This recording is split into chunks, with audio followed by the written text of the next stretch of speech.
All right, guys, welcome back to the Gospel According to Judas. My name, of course, is Judas Iscariot, and here I've got King Herod's wife. Hey, everybody. So, Herodina, I heard that you asked your daughter to have Herod bring you the head of John the Baptist on a silver plate. Is that true? I did do that, yes. Do you want to talk me through that? Because I'm actually crazy little thing. After this episode comes out, it'll already be done. I'm going to betray Jesus. Okay, well, yeah, I think John the Baptist, kind of started that whole hippie movement anyway. And then Jesus comes through and just reinforces it even more and kind of spreads a message around. And so, you got to kind of start at the root, and I think that's where it was, is with John the Baptist. So you kind of just had to nip it at the bud, as some would say. It's the gospel according to Maddie. Sassy, classy, telling Bible stories with a twist so savvy. Hey! Well, some good that did, huh? Right. Do you remember when we went to see Glenn Beck live? We did? Were you not there? Maybe you weren't there. Glenn Beck live? At least, I swear to God, at least me, Mom, and Dad went to the to see Glenn Beck perform. And he was still on Fox News at this point. Or had just, you remember the Glenn Beck show, right? Oh, yeah. Oh, I fully remember the Glenn Beck show. He's old as shit now. Yeah, they paid money to go see Glenn Beck live. Well, again... And it wasn't a bad, it wasn't a bad experience. And, very America forward at the time. I just... Imagine going to see live, paying a ticket to go see her do her TikToks live, basically. Pay to go see... People do that all the time. Pay to go see Tucker Carlson. Just yap live. at him for an hour. Like you can't do that every day for free on his channel. Well, yeah, and then he'll get paid either way. You don't have to pay him directly. You can just have, have the... Have him get a few of the cents that he gets every million views. Have the ad companies pay, yeah. 13 cents per 10 billion views. Jeez. It's pretty much that way. No, but apparently TikTok's is crazy high. You have to get 1 billion views on YouTube to start monetizing. Probably. I've looked. Well, because there's so many, they've moved the goalpost. Right. At first it was have 1,000 subscribers and 10,000 views, and now they're everybody's doing this. Have 9 billion subscribers. Yeah. That are all unique accounts. Yep. And have 6 trillion hours of watch time. Why not? Just throw it at them. It's not a big deal. If you have 9 billion subscribers, it should be easy to get each of them to watch 1,000 billion hours. Well, it really should be. Mm-hmm. Hello, everybody, and thank you for joining us for another episode of The Gospel According to Maddie. My name's Drew. This is Maddie. And just a big thank you to you for being out there and to you for having me. Hi. Hello. How about them Mets? Super Bowl. We never talked about the Super Bowl. And what did I say the day before the Super Bowl? I should have bet millions, Drew. I mean, not like I had millions to bet, but I could have earned millions. That's how I know that God is actively just praying his eyes on me and loving me, because I had the exact same thought the moment, I think it was after I got home from work, because the game was later than I thought it was going to be. I think it was after I got home from work. I might have been playing a game, but I was definitely talking, and I pulled out my phone and I looked and I was like, holy cow, the Seahawks just destroyed them. I should have put down so much money for no reason. And then I was like, oh, wait a minute. Probably not my path. I bet a bunch of money and then the other team wins. Yep. And that's how that goes. I bet a bunch of money. No, and then no, they would have won, dude. And I'm sick of it. And I'm sick of it.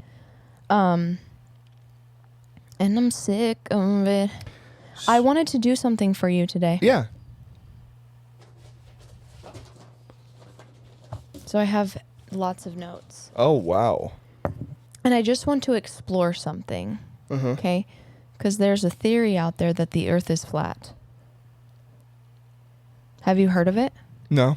Yeah, so there's people out there that say the earth is flat and that they're like hiding all this information from us, and NASA means to deceive in Hebrew, and that Antarctica is an ice wall that borders us.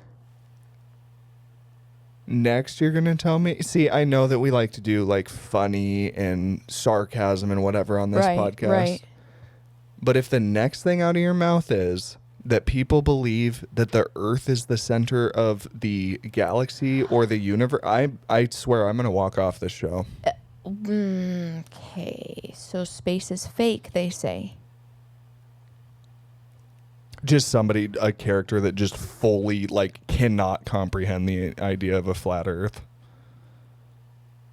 Genuinely has never heard of. Right, this theory.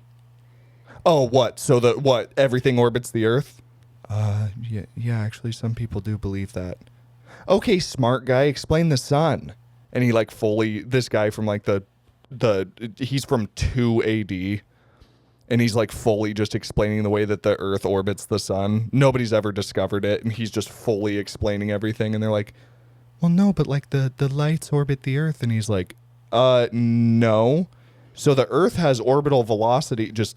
Well, the funny part is that actually did happen. Did it really? Well, 350 AD. We really need to just read 350 AD, Enoch. But that's just describing. I know that that's different stuff, It's but also like the way that people are talking about it, like, if you can treat the Bible as a historical document and hold some, if not all of it, as truth, then I feel like we can at least read the Book of Enoch to understand what they put in it. right, exactly. Because at the very least, it was a book that was written for sure. It does exist. Yeah. No, yeah. Ancient Greece, Aristotle argued for spherical Earth centuries BCE. Yeah, I'm saying I don't think they understood like all of the. Well, and here's where I go. But I think it's funny. I think while you can't, whatever, we don't, and it, to me, doesn't matter what the fuck the shape of the Earth is. I don't care that much. Realistically doesn't impact our lives. Well, it hasn't for 30 years, so I don't expect it to start. Well, unless something actually blasts into us and people are like, oh, wait. Well, yeah, if a disaster happens that like proves it somehow, or if you magically fully change your life trajectory and become a ship captain or a pilot or an astronaut, you're actually pretty safe. Right. I want all of these flat Earth people to go get a pilot job. Go become an astronaut. Why aren't you going and investigating yourself?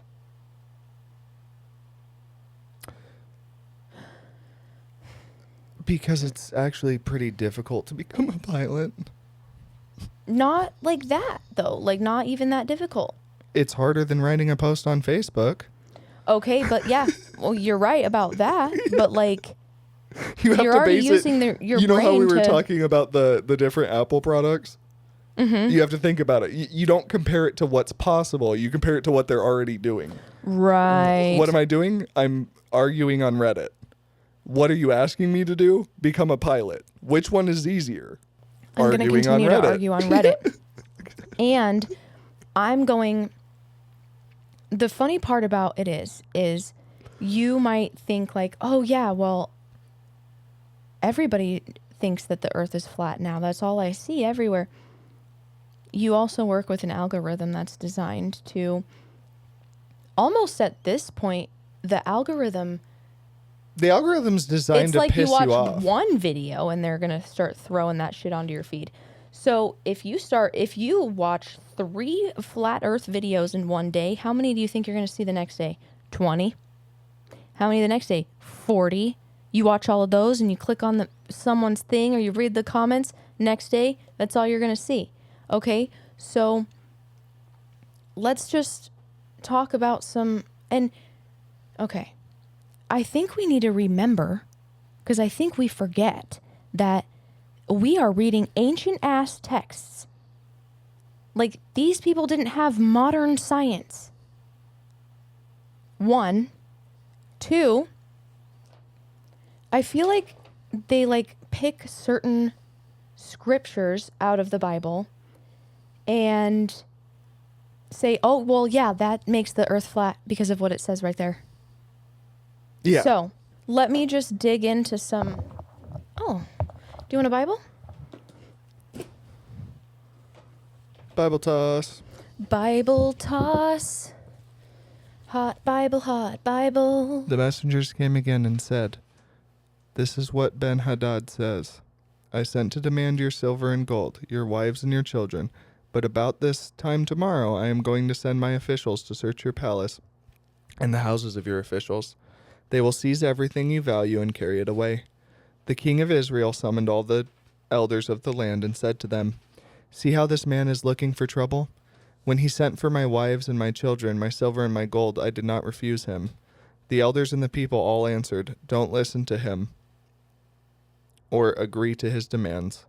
So he replied to Ben-Hadad's messengers, "Tell my lord the king, your servant will do all you demanded the first time, but this demand I cannot meet." They left and took the answer back to Ben-Hadad. Then Ben-Hadad sent another messenger to Ahab. "May the gods deal with me, be it ever so severely, if enough dust remains in Samaria to give each of my men a handful." The king of Israel answered, "Tell him, one who puts on his armor should not boast like one who takes it off." Ben-Hadad heard the message while he and the kings were drinking in their tents, and he ordered his men, "Prepare to attack." So they prepared to attack the city. Now, what does that mean to you? I'm not going to lie, I totally zoned out, brother, because I was trying to find what I'm going to read. Tell him, Okay. one who puts on his armor should not boast like one who takes it off. The one who puts on the armor hasn't done anything yet. How can you boast if you haven't done anything? The guy taking it off's just gone through some shit. Or You tell me what the left brain thinks, because that's what the right brain thinks. I think that it could also mean that if you're, to change the analogy a little bit, I think it could also mean you're so high up in your, if you're so high up in your tower, you don't have room to say anything to somebody who's down in the shit. You're all armored up. This guy doesn't have any armor. And He did, though. He's taking it off, isn't he? well, that's what I'm saying. What if he's taking it off in battle? Yeah. Yeah, that's what I meant. He's coming home and taking it off. He just went through shit. Yeah, we are saying different things. You're saying he's coming home. I'm saying, what if he's dying? taking it what if he's taking it off in battle? That just doesn't mean anything to you?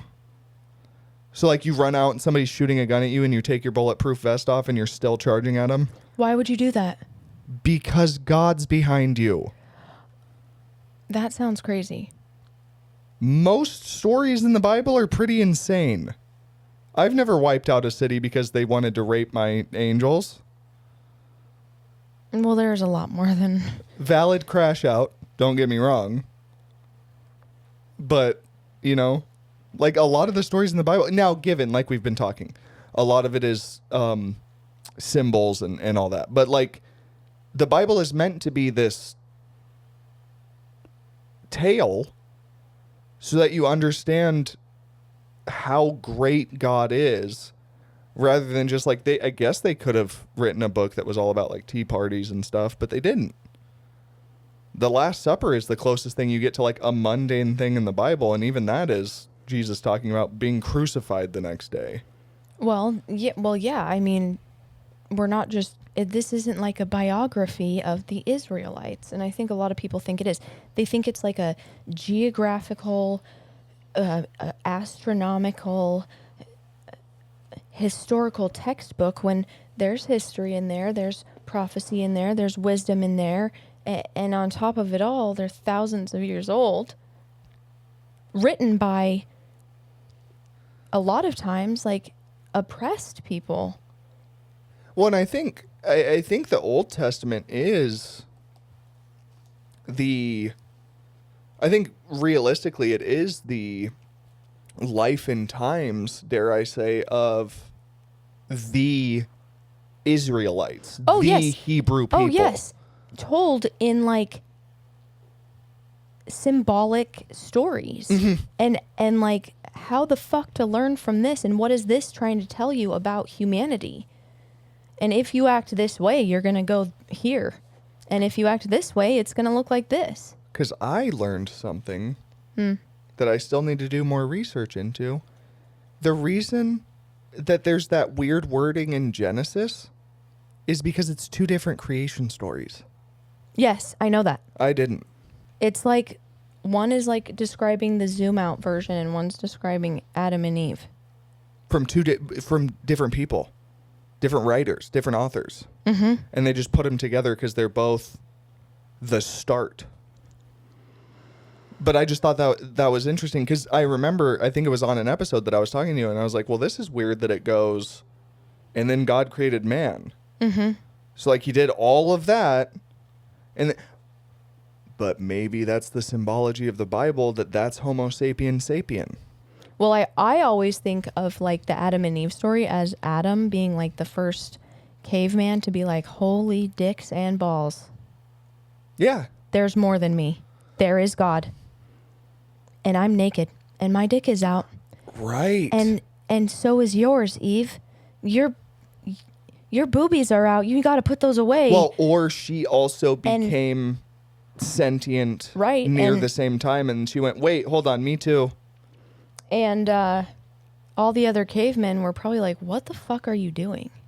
Yeah, and they're like, no, guys, we got to get out of here. Yeah, like, think about how radical. And then that would explain when Lot goes and leaves. And then they started loving God, and they started benefiting spiritually. They were probably scared at first. And so that's what they mean by the clothing of God, is just the surety that you're taken care of. Now, see, this could be any way. We don't know because it was written so long ago, but this is how I see it. Because then, not Lot, fucking Cain. Cain goes out and gets a wife after he kills his brother Abel. Mm-hmm. And people are always like, well, that doesn't make sense. And some people are like, well, Adam and Eve had thousands of kids. And it's like, hey, we don't need them to be the very first, like, only people. Like, why can't Adam just be the one that God spoke to first? Or the one that listened to God first? Or heard God first? Or what if Adam is the first in the line of the Israelites? Right. Exactly. There you go, because this is a Hebrew Bible. There you go, Drew. And I think, you know what? Going into the new year, I think that's a big thing to focus on with an open mind. Be always open-minded. That this whole thing is a Christian Bible, that the Old Testament is at least mainly the Hebrew Bible. Mm-hmm. I know that they have other stuff as well. The Old Testament is mainly the Hebrew Bible up until that point. So all of these world religions, all of these people have books, and they have feelings, and they have experiences. I want you to be open-minded enough this year, or whenever you're watching this. If you're watching this in 2045, I want you to be open-minded enough to realize that all of these books might just be describing the same God with human fallibility. And there's going to be people immediately typing out or thinking in their head right now, oh, so you're saying Satanism is describing God? I don't know any Satanists. I don't tend to have access to Satanist literature. I don't even look into that. I'm not. More what I'm saying is these giant, these things that we call Greek mythology, Roman mythology. It's just all ways of explaining what they see around us and how that is made. Mm-hmm. As long as your focus in your life is loving God when you interact with God and loving people when you interact with people, I don't think he's going to be too hung up on how you did that. And I know civilization, especially Western civilization, really, really, really, if people are Christian and they really want you to fully accept Jesus, and if it's your life path, then fully accept Jesus. I just don't believe in a God that spites you for your culture. If it's people, yeah. And I think that's what Jesus came to say is like, which people will be like, well, he says no one comes to the Father except through me, which I'm pretty sure he's meaning like, yeah, you're not going to have a good reunion with God if you're acting like a shithead. Well, and even people who are atheist, even people who are... there's all these different world religions that I see these people have experiences, and whether it be a dream or whether it be they die on the operating table and they come back. These people who describe a religious spiritual experience, even if they were not religious themselves, often describe the energy that's there when like some of them talk about like spirit guides. Mm-hmm. The other energy that's often described, even by people that aren't Christian, is Jesus. Oh yeah, everybody knows Jesus. And then people are quick to say, well, then they must have heard of Jesus. They must have grown up. No, everybody's soul just happens to know of Jesus. Yeah. Well, because that was part of the whole plan. That was part of God's whole plan. So your soul remembers that. Of course, when you, that was who he is. And he did. He changed the entire world because that's what he was here to do. So, the Father became the Son so the whole entire world could love and have access to that kingdom within. So yeah, everybody's going to know in their soul. It doesn't mean that you need to follow a church or even a Hebrew Bible. Like, what's funny to me is, like, I can't say that, so I'm probably not going to. But people shit on all the time, especially, some of these conspiratorial Christians, and then want to follow the fucking, even fucking, like, parasites make that's why you can't eat pork. So, okay, we're getting a little too far there. Basically, what I'm saying is your ancestors probably weren't Hebrew. There's in Old Testament time, so you should just reject any law following from the Old Testament. It's not... There's a higher chance that you're related to Genghis Khan than the original Hebrew absolutely lineage. That is so true, Drew. Mm-hmm. And that's not to say anything negative. The book was written for the Hebrew people. Because you have to remember, if you do take all of the Bible literally, the reason that the Hebrews need to follow the teachings of God is because they spit in his face. A lot. Exactly. And they kept doing it. Yeah. And they kept doing it, and they kept doing it. Israel literally means one who wrestles with God. They keep doing that. And every time he restores them. Yep. And so that's why it's important for the Hebrew people to follow the Hebrew Bible. The people who are, convicted by Christianity, those are the Christian. Even people I know are going to think that this is a crazy take, but we have to come together before it's too late and before we all lose. And at some point, we're gonna have to realize that there's always gonna be somebody who doesn't want to be Christian, and we're not gonna push away from loving them just because they don't want to be Christian. It's not Christian of you to do. Jesus Right. didn't come down here and tell you to convert every human into a Christian. Jesus came down here and said, Worry love about thy yourself. neighbor and love thy God.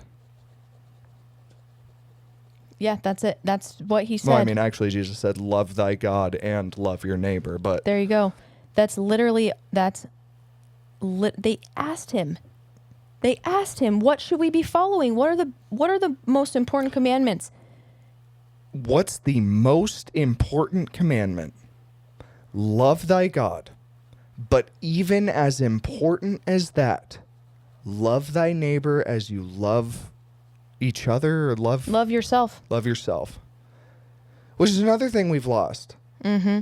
We're also focused on what people are showing you that you can't love yourself. Mm-hmm. So we got to focus, and we're running out of time to enjoy what we have.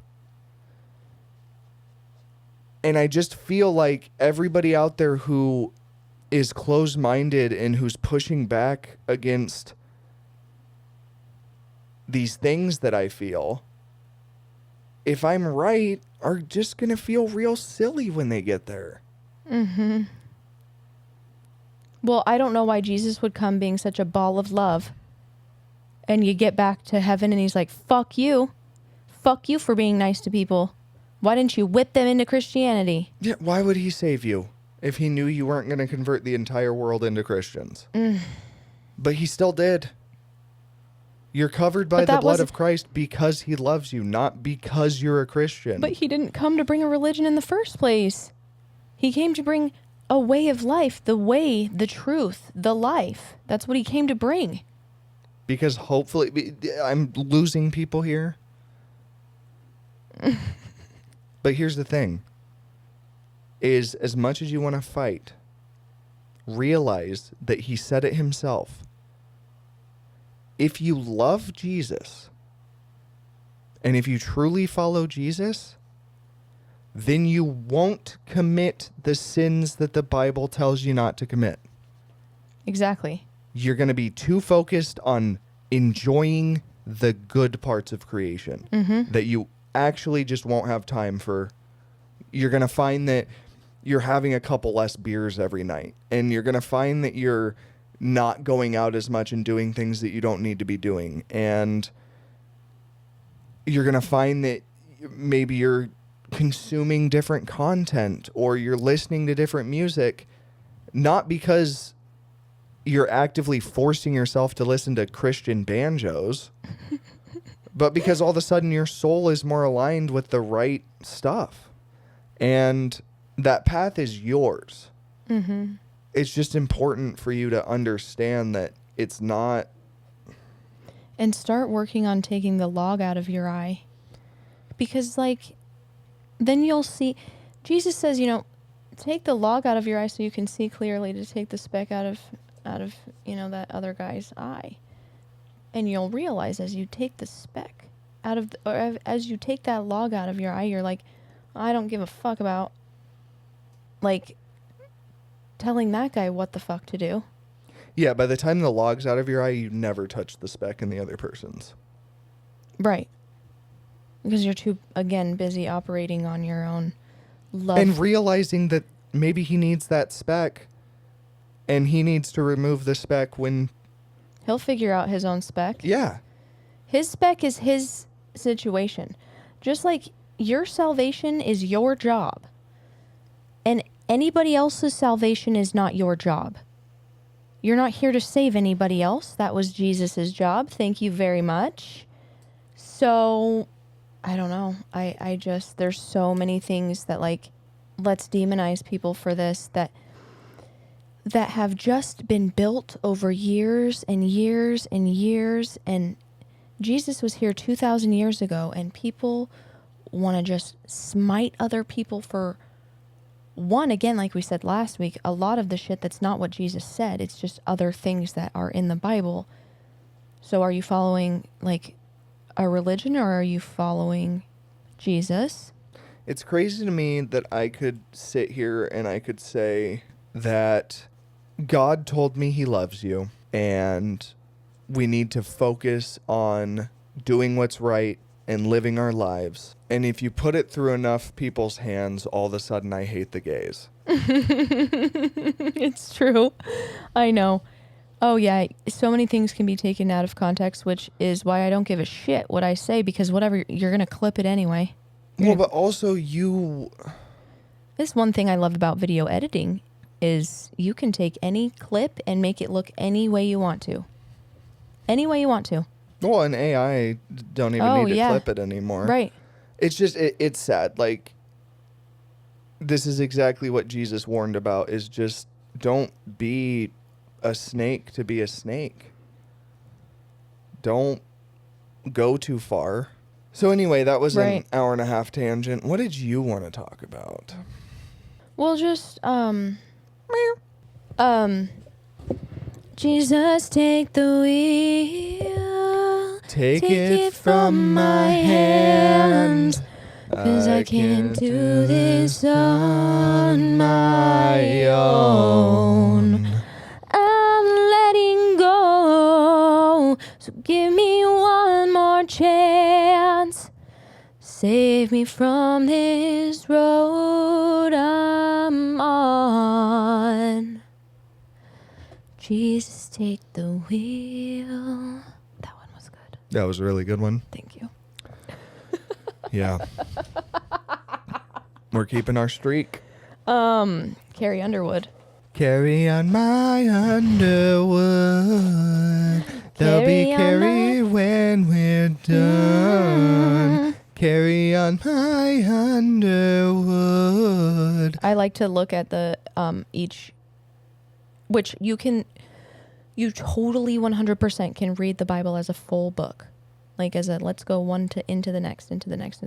That's cool. I like to look at them separate because when you start looking at them all together, you start doing this thing where you have too many pattern recognition spikes. And you'll like see one thing, which will lead into another thing, which will lead into another thing, which will lead into another thing. And something about our brains is your brain's always trying to make sense of stuff all the time. It is always trying to like pattern things together. It's always trying to like know reality. Because honestly, it doesn't know. The neuroscientific belief right now is that we are predicting reality at all times. So it's kind of perceived reality. Oh, okay. Yeah. It's why two people can see the same exact thing happen and report two completely different things. Because you're seeing through your trauma lens. So even the third person that, say there was a camera behind both of you watching the event happen and someone views that tape, they'll even see something different. Right? So only God knows the truth, my friends. But it's just what we do. It's I think how we've survived. We've had to put patterns together and make sense of things to understand the world around us. But if it can just spiral. I mean, obviously, we all know of mental health disorders. Mm-hmm. And so your brain is very powerful, but it is very dumb. And I like to say that power does not require intelligence.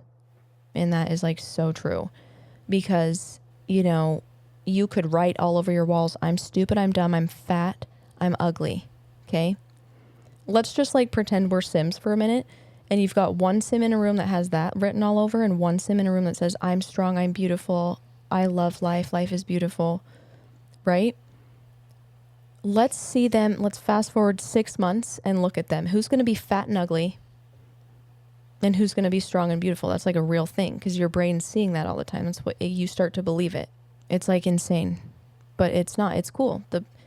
So you have to understand how powerful and stupid and fragile your brain is all at the same time. So just like remember to ground yourself and something I noticed is when something comes from God, most of the time it's like the most boring feeling. Like you're thinking it's going to be like, oh, this revelation and lighting up in the sky and like, what the fuck is going on? No, like it just feels right. If you're like having like this hypomanic state, like grabbing at all of these different things that people are saying about these situations, or like I'm pulling this verse and this verse and this verse and I'm going to put them all together and it's saying this. That's like, that's, I don't know if that's from God. I don't know. Because your brain starts to loop into these confirmation bias. Mm-hmm. Yeah, Right. It's a very real problem. Yes, it is. Juries and Mm-hmm. stuff like that. And people will see, because like you'll see videos of people go, well, you know, I know what I'm talking about is true because they keep taking down my videos. Yep. And, you know, I used to not have many views and then they kept taking videos down, but then I got just a bunch of followers all of a sudden. It's like I went viral and it's like they weren't suppressing me anymore. So like, and so this is a psychological reinforcement loop. So you're persecuted, so you feel chosen, right? Like, oh, well, I'm obviously saying correct things because they're shutting me down. Yeah, I shouldn't. Not maybe I'm spreading misinformation. No. It's not maybe I shouldn't be saying all of these racial slurs online. It's I'm right. Well, it's not even that. I know. I know. It's usually like conspiracy things or Right. like during And, like- COVID was a big one where and I people were think like it's- sharing yeah. stuff in it. Yeah. And the difference is when you're getting your videos taken down, it's the difference between saying like, I believe this and this is true. Oh, right. Yep. So a lot of people say like, oh, the earth is flat. Not I think the earth is flat. So like you can't be just out here making claims without hard evidence. You know what I mean? It's just shit like that. So you have that. You have the feeling chosen and then you go viral so you feel validated. And then you're moderated so you feel like there's a hidden enemy when humans don't touch your videos. It's an algorithm. Humans do not play with that. It's words you speak get triggered onto an algorithm that goes, whoop, don't like that, take it off. That's why you have to appeal it, and then maybe a human sees it. I don't know, it might be another computer that reviews it and puts it back up or doesn't. Most of the time. Yeah, so it's like people aren't attacking you or choosing to attack you. Yeah, there's not a hidden enemy. Susan Wojcicki isn't sitting there. Right. And then it like just repeats like that. Like you start to get moderated and you start to go more viral and like more people are adding, but like you're being added into the algorithm. Like that's how the algorithm works. They don't suppress you and then suddenly boost you to millions of people. That's just not how it works. You're probably going viral because people are sharing your videos of you freaking out about getting your videos removed. Right. My Which videos feeds are getting into the confirmation bias. Exactly. And a lot of times, this is when, I want to explain this next part. Ready? So you'll see this pattern a lot. It's not necessarily this exact pattern, but sometimes it is. You'll see a lot of the same things that people talk about in these videos. Yeah. Flat Earth, biblical. Oh my God. Flat Earth, biblical firmament, alien disclosure, angels as machines, reptilian shapeshifters, specific public figures, all leaders are reptiles, quote unquote, wheat and tares separation test. This is conspiratorial convergence. It's when multiple unrelated claims become one meta-narrative where every event confirms the theory, disagreement proves deception, and lack of evidence proves how powerful the deception is. It becomes unfalsifiable. Did you know that? Okay, so then, because people talk about the reptilians, whatever, I don't care about that one. If there's reptilians here, sure, but I learned that the amygdala is highly sensitive to reptilian shapes. And dragons appear cross-culturally because humans evolved to detect snakes. Because they're like a very hidden, scary enemy. Right. They do just slide through the grass. You don't even know And most of the ones that kill you don't have a rattle on their tail to let you know that they're going to kill you. Right. No, it's the same thing. Like, people say that the tryptophobia, Yeah. people say that that's not a real fear because it reminds, all of those random holes just remind people of eyes. And we've evolved to be scared of predator eyes. Oh. Okay.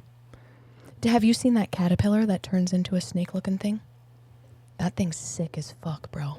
No, I think there's probably plenty of things that, like, that's probably why dinosaurs look the way they do. Right. Because we're like, what's scarier than a big lizard? Yeah, you're right. I'll Yeah. tell you what's scarier than a big lizard. Something with the same bones and the same size. With fur. Looks like a rat. That's scarier. Dude, big rodents. scare the Dory? shit. No, okay.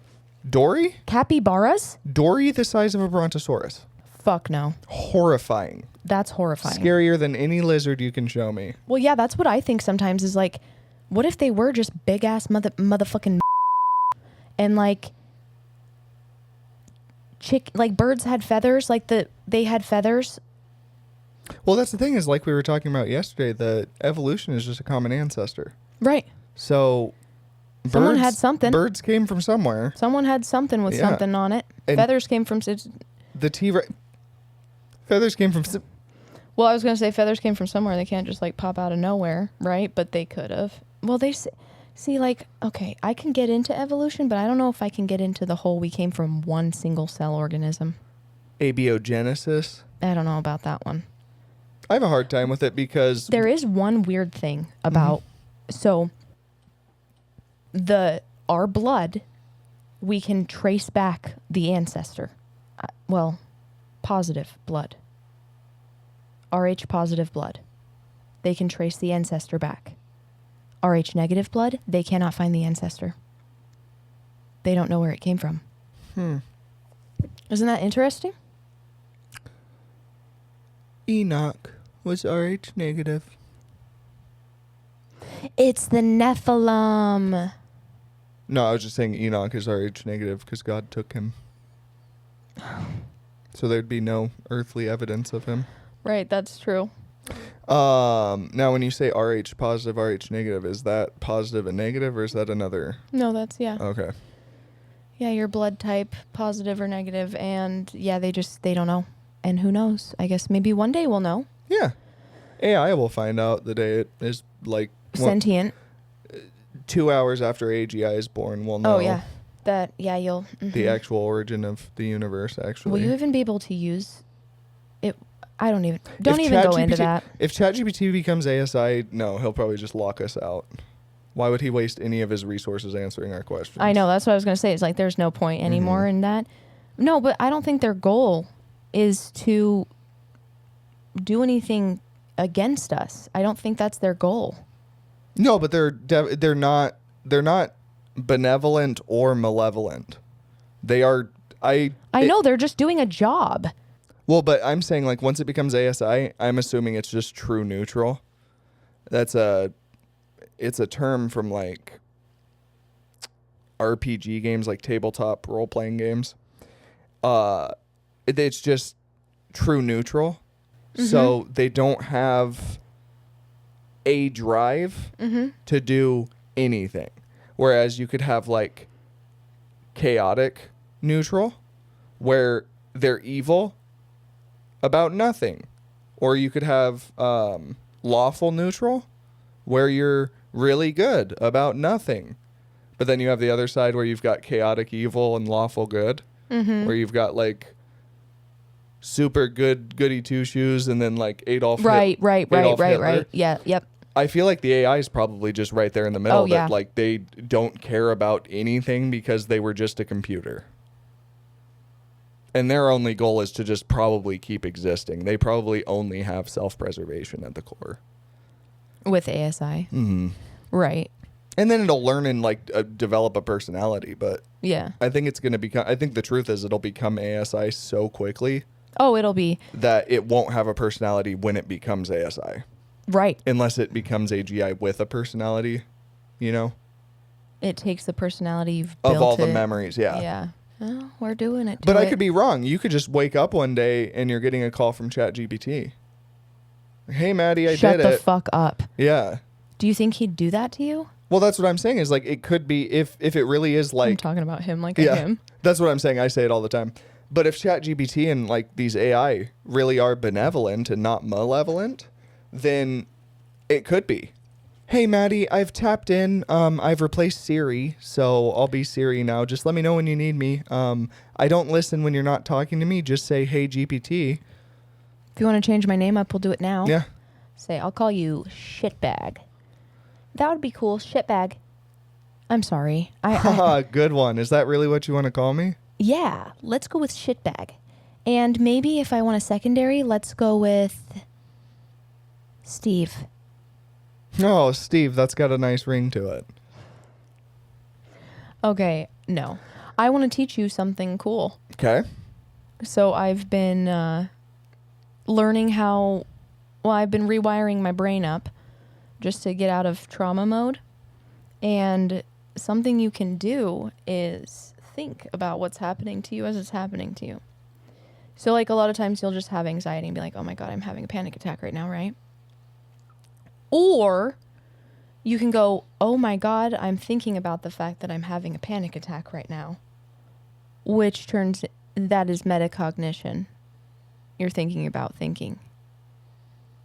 So you're noticing that you're thinking about your anxiety, right? It starts there. You're also noticing that you have anxiety.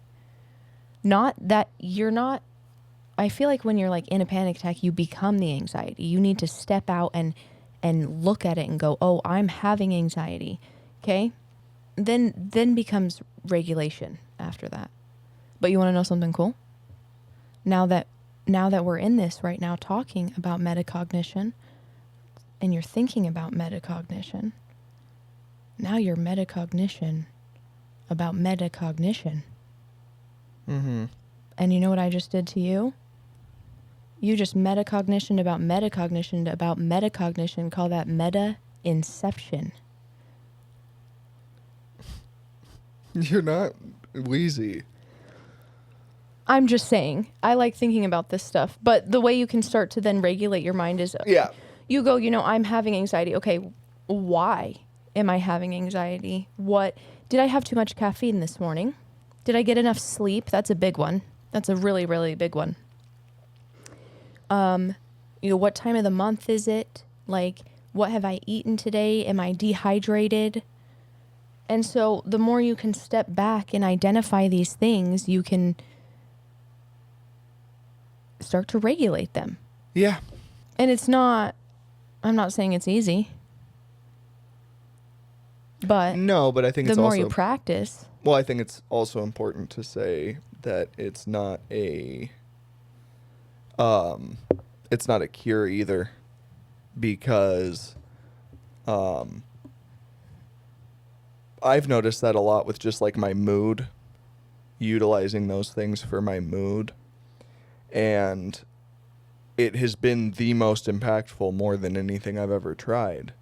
But realizing that I am still going to have bad days going forward. Oh, yeah. It's just regulating it. See, that's the thing, is that's one of those things is the wording's important there too. Fully understanding that I'm still going to have bad moments going forward, but I'm not going to have any more bad days. I can turn any day around as long as it's not a tragedy. It's very true. If my car battery shuts off in the morning as I'm leaving for work and I'm a little bit late for work and I have to ask my dad to take me to work and luckily he's home, that doesn't ruin my whole day all of a sudden. Right. Because you start to look and realize like, oh, wait, it's not that big of a deal. Somebody can charge my battery for me while I'm at work. Somebody else can pick me up from work, hopefully. If not, I could get home if I really needed to. I could get to my sister's house because it's close to the place.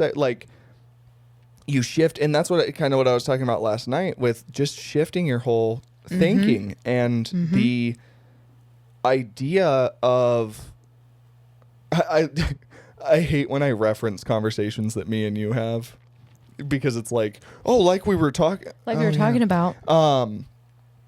But no, you really have to shift so much of your thinking, because then you start to see, if you tell yourself, this is one that when I started my actual healing journey, this final moment of realizing that you can heal yourself. When I started this, the biggest realization was, if you wake up every morning and you put on your poop tinted shades and the roses smell like poop and your car drives like poop, then your whole day is going to be poop. Oh, dude, yeah. But if you put on your rose tinted shades and the roses smell like roses and your car drives amazing, and your day's going to be amazing. Yes. That's how it works every time. And I find myself, I think I've said this on here before, but maybe not. I've genuinely found myself getting home from work. And the reason it's when I get home from work is because I'm usually getting home at night. If I didn't work that night, I'm usually outside at night. And so walking from my truck to the door of my home, looking up at the sky, seeing the stars or seeing the clouds or seeing nothing, and without hesitation saying, I love you, God. Because the more that you appreciate the universe, the more you're going to see to appreciate. Oh, yeah. And then the more there is to appreciate. And then the more you see to... And then, like you were just talking, you've put yourself now into a positive feedback loop. It's not this negative, the world's out to get me and all these things. It's, I love the world and the world loves me back. And again, your brain isn't smart, so you don't even have to believe what you're saying at first. No, because it'll after do that a while, for you will. That's just how your brain works. I did say that to somebody one time, and I feel like they took me the wrong way. And I tried to tell them, like, I'm not saying anything in a negative way, but I am telling you, lie to yourself. If you're having a really bad day and you can't get out of it, lie to yourself. You're happy. You're having a good day. Not to bury it, but to get your mind into the rhythm of, no, this is okay. And I'm not going to let things consume me. What's going on, you just said it earlier. What's going on to me is happening to me. I am not this. You are not depressed. You are experiencing depression. It's not me telling you depression's not real. It's me telling you you are so much bigger than the way you feel. And I'm not a doctor. I'm not a psychologist. I'm not a trained professional. But even if you're going through with treatment, it all starts with you and you being positive about you and you knowing that you're worth being happy. Yeah. So many people have told me before, like I've told people, well, you deserve the greatest things in life. I don't deserve anything. That's not true. I'm not telling you to be, but I'm not telling you to be vain or to be proud. Right. I'm telling you that God loves you enough that you do deserve those things. Exactly. Right. I didn't say you deserve to murder somebody. I'm saying you deserve everything that Joe deserves. And Joe deserves everything that Malachi deserves. And Malachi deserves just as much as that prophet up on the stage right now. Everybody is equal in the kingdom of God. Just act like you deserve to be there. That's the biggest thing. Yeah. Because God's still going to accept you if you turned your back on him. Right. You're just going to have to deal with how much that hurts. Right. Yeah. It's all love. It's all supposed to be love. All the time. If you've ever had an experience of being mad at your parents and then they ask you how your day was and you really let that set, that's what that's going to feel like, but like times a billion, because it's infinite love. Yeah. And then all you realize is the infinite amount of times you disappointed. Right. But it's all on you. Right. And then guess what? You get to make up for it. Have a little faith. Do the right thing. Love thy God. And love thy neighbor like you love thyself. That's a beautiful way to wrap up the episode, Drew. I think so. Well, geez, guys. I guess that's it. I just want to say thank you. This started as a, I guess I'll help you, and has slowly become such a coordinated effort to be here and to make this happen and to see where it all goes. So I thank you. I thank everybody for watching, for listening, for reading. For brailing. I was going to say that. Do they make like... You can get the braille printed if they want. Yeah, they've got to make braille printers, right? Like you don't have to do it all by hand still. I'm sure they do. Well, yeah. Thanks for listening, and we'll see you next week on the Gospel according to Drew.